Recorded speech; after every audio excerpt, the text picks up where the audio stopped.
अस्सलाम वालेकुम दोस्तों, आज है 26 दिसंबर 2025। इस्लामाबाद फ्रूट मंडी और फ्रूटर्स का रेट आपको बता देते हैं जी। आजकल फ्रूटर्स भी काफ़ी ज़्यादा आ रहे हैं जी और जालियों में आ रहे हैं।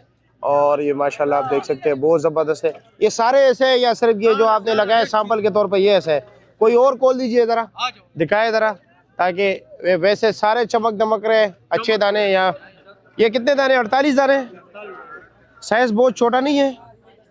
हाँ अच्छा, ये 48 का है भाई, यार लेने 350। 350 रुपये का 48 दाने। क्या वजह, खुल नहीं रहा? चलो रहने दो, अगर इतना ज़्यादा मुश्किल है तो फिर रहने दो। चलो जी, माशाल्लाह। बिल्कुल जैसा हो गया लाल पर। अच्छा जी, ये अच्छा जी, थोड़ा नॉर्मल सा है,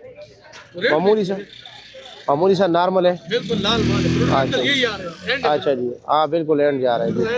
हाँ, और ये 350 का फाइनल है, कमी बेशी है? फाइनल। चलो जी, अच्छा जी, ठीक है।